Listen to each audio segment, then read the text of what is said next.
Lijep pozdrav svima, dobrodošli u novo video izdanje Smartphone Hrvatske. Ja sam Tony, danas gledate video recenziju pametnog telefona Xiaomi Mi 5.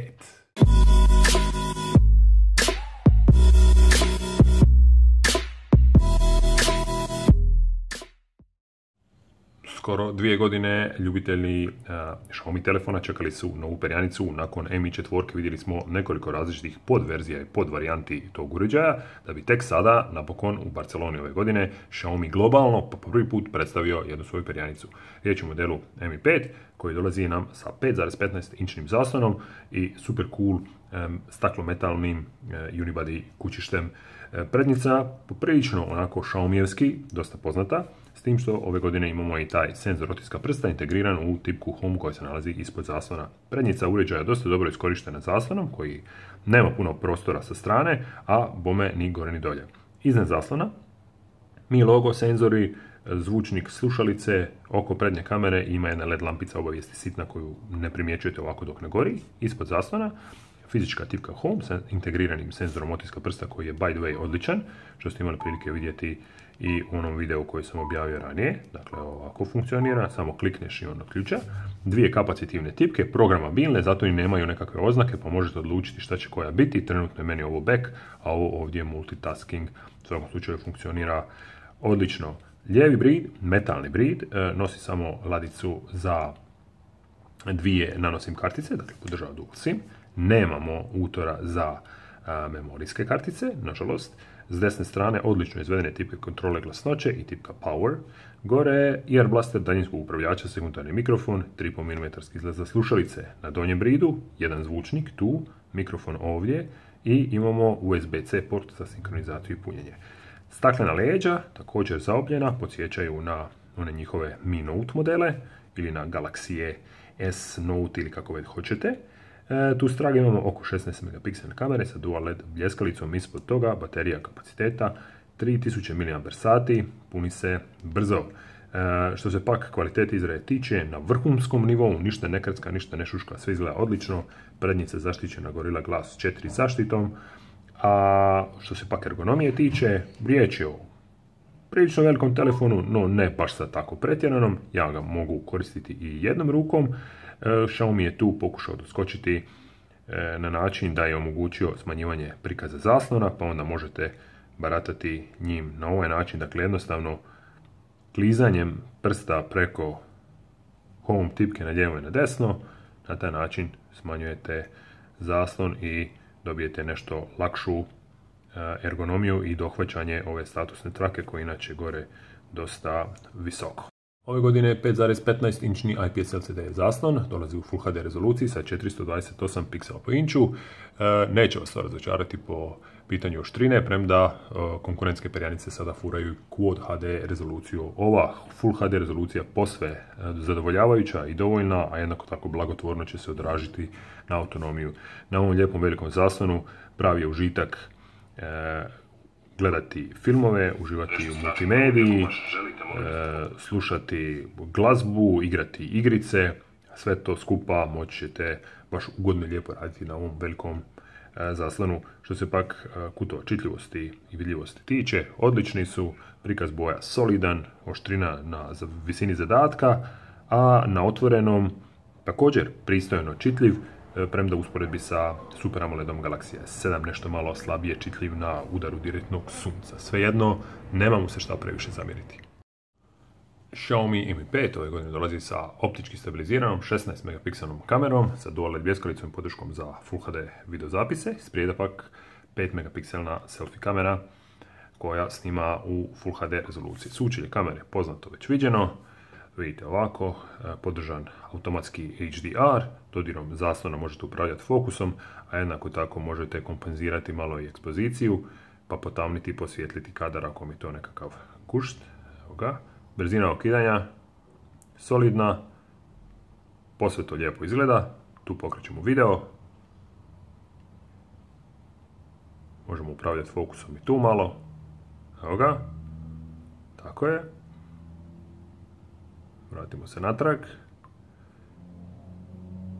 Ovdje imamo sve režime snimanja, audio, beautify, fisheye, timer, straighten, time shift, panorama, manual, HHT za ovo nekakav noćno snimanje. Ovdje možete birati veličinu fotografija, dakle omjer stranica 16:9:4:3, svašta nešto, kontrast, zasićenje bojama, oštrinu, hrpa postavki. Ako ćete se time baviti, ako nećete, ne morate. Posve će vam dovoljno biti i ova automatski način rada, možete primjenjivati ove razne filtere ako vam je nekakav gušt. Što se pak kvalitete fotografije i videozapisa tiče, u uvjetima idealnog osvjetljenja trebali biste biti više zadovoljni, sa fotografijama pogotovo. Video bi mogao biti i bolji, optička stabilizacija slike po 4 osi je solidna, no i ona bi mogla biti bolja, a definitivno sam od kamere više očekivao u ovim uvjetima slabijeg osvjetljenja, dakle u noći. Naročito po pitanju videozapisa, uvjerite se uostalom i sami iz ovih kadrova koje vidite u podlozi, a slijede u nastavku.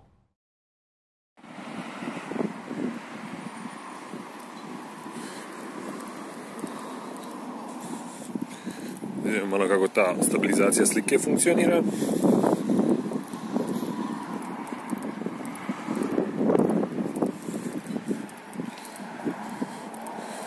Na moju standardnu poštu za snimanje.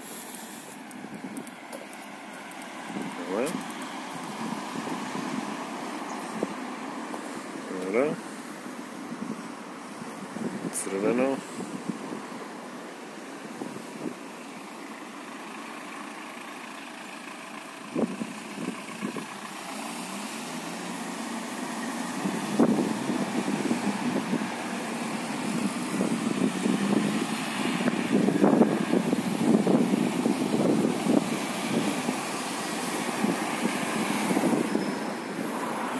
Evo jedan skok za optičku stabilizaciju, da vidimo može to ispasti.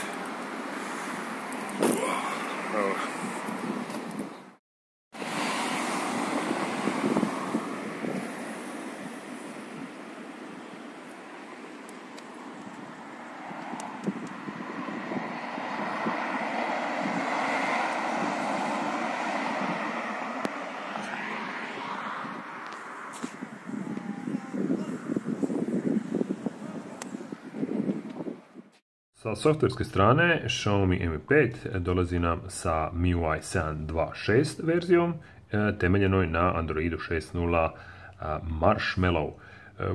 MIUI korisničko sučelje poznato je po fluidnosti, brzini, ali i izuzetnoj prilagodljivosti. Zaključani zaslon izgleda ovako možemo brzo pokrenuti kameru. Inače, postavljanjem prsta na senzor otiska prsta otključavamo i dolazimo na početni zaslon koji nema ladice sa aplikacijama, već su sve one po početnom zaslonu, kao na iOS-u recimo. Možete ih grupirati u mape, pa onda dobiti ovakav izgled. Dole je dok sa 5 ikonica po vašem izboru. Povlačenjem statusne trake prema dole otvara se zavjesa s obavijestima, klizanjem udesno su tu brze postavke. Kliznete li ovako od sredine zaslona, već ćete povući tu statusnu traku prema dole, a kliznete li prema gore, dobit ćete jednu svojevrsnu univerzalnu tražilicu koja pretražuje stvari na telefonu, ali i na internetu. Inače, izgled korisničkog sučelja moguće je mijenjati kroz hrpetinu, apsolutnu hrpetinu tema koje ćete pronaći u Xiaomi-ovoj trgovini temama. Ajde, tu je. I onda izgled korisničkog sučelja mijenjati baš ono kako vas volja. Prilagodljivo je, kao što ste vidjeli, i dole navigacijske tipke. Možete u postavkama odrediti šta će koja od tih tipke raditi, šta će se događati kad ih zadržite duže, svašta nešto, tako da to je sve lijepo i zgodno. Vidjeli ste da su tu gore brze sistemske postavke za one neke najvažnije stvari.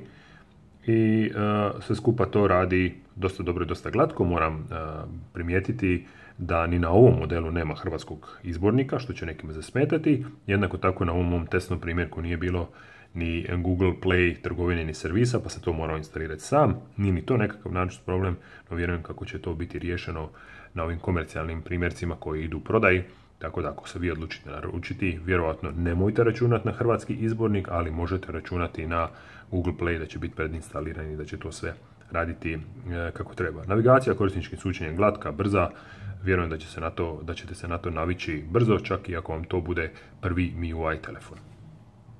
Internetom ćete najvjerojatnije surfati Google Chrome-om, jer ovo je nekakav njihov predinstalirani MIUI web preglednik, nije mi neka sreća. Dakle, instalirate Google Chrome i na konju ste. Pinch to zoom, gladak, sve radi brzo i dobro i nemate tu frke.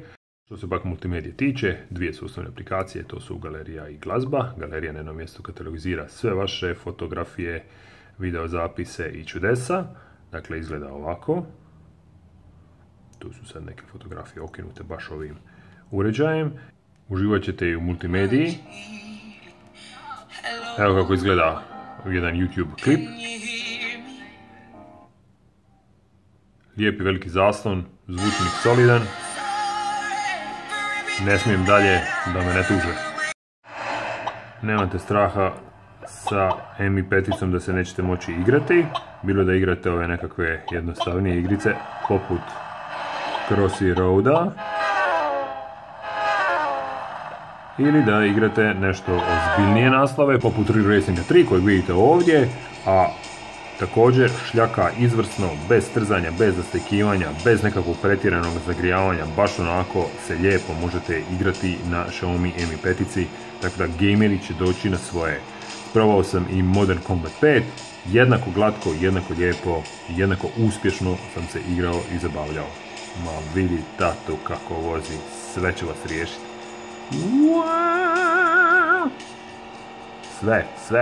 Sve do zavoja, sve.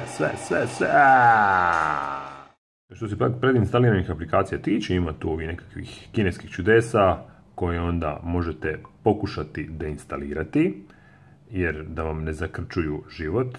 Evo ga, uninstall, može, ajde bok, da vidimo ovo tu čudo, ajde i ti. Tako da poželjet ćete deinstalirati određene stvari. Od onih korisnijih stvari, tu su među alatima, imate snimanje zvuka, imate aplikaciju koja je barcode skener, zgodna, imate Mi Remote koji funkcionira sa ovim gore Air Blasterom, pa ćete si vrlo lako upariti to sa uređajima po kući. Imate ovaj Security aplikaciju koja vodi računa da je sve u redu na vašem telefonu, briše, ubija viruse, spamove, prati stanje baterije, koliko imate slobodnog prostora, vodi konte o tome koliko ste podatkovnog prometa potrošili, svašta nešto. Ovdje Googlovih aplikacija nije bilo, pa sam morao sve instalirati ručno, no kad sam ih instalirao, sve to skupa radi kako treba. Notes, aplikacija je zgodna za kreiranje bilješki. To je manje više to, sve drugo što vam treba, preuzmite i sami instalirajte iz trgovine Play. Xiaomi Mi 5 prva je mašina ove godine koja je na moj test došla pokretana Qualcommovim Snapdragonom 820. On naime ima dvije Kryo jezgre takta 1,8 GHz i još dvije Kryo jezgre 2,15 GHz, dakle sve skupa 4 jezgre i Adreno 530 grafiku raspolaže sa 3 GB RAM, premda postoji ona turbo varijanta sa 4 GB RAM, ovaj možete dobiti još u 64 GB varijanti, pored ove 32 GB, a ona sa 4 GB RAM ima 128 GB podatkovnog prostora. Inače, memorijske kartice nema, tako da se morate snaći s tim što imate. Ovo sve skupa osigurat će apsolutno vrhunske performanse uređaja, dakle sve brzo, sve glatko, sve leti, sve ono super, možete napraviti što god vas volja, uživati u multimediji, brzo navigirati web stranicama, snimati 4K video, reproducirati ga, svašta nešto možete činiti bez nekakvih problema, niti sa smanjenjem performansi, niti sa nekakvim zagrijavanjem. Kad se igrate nakon 10 minuta osjetit ćete ovdje jednu toplinu u predjelu kamere, no nije to ništa nešto što je drastično i zbog čega bi se trebali zabrinjavati. Za vrijeme testa nisam iskusio problema ni sa telefonijom, zvuk slušalice solidne glasnoće, dakle kvaliteta poziva na nekakvoj pristojnom nivou, ništa nešto ekstra, dobro sam čuo, dobro su me čuli, podržane su 4G mreže i ovdje kod nas, a što se pak GPS-a tiče, lovi onako solidnom brzinom na otvorenom. Xiaomi Mi 5 ima bateriju kapaciteta 3000 mAh, neizmjenjivu, podržava brzo punjenje kroz ovaj USB-C port na donjem bridu, osigurava posve solidnu autonomiju od 1 do čak 2 dana korištenja, ovisno o tome koliko zdušno ćete ga čepiti. Evo jedan screenshot, dakle bilo je koliko 9:20 na večer, imao sam 37% još kapaciteta za iskoristiti i odvalio 6,5 sati zaslona.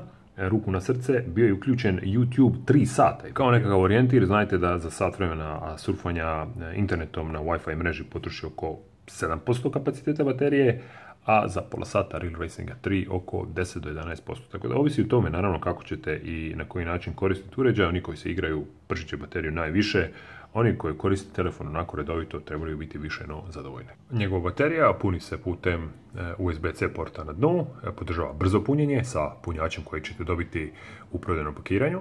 U trenutku nastanka ove recenzije, Xiaomi Mi 5, ovaj sa 3 GB RAM i 32 GB interne memorije, na Xiaomi Honor Buy web shopu možete dobiti za 376 € plus troškovi dostave, dakle još nekih 30 € na to, no bez ikakvih dadžbina ako naručujete iz zemlje koja je u EU sa njihovog europskog skladišta.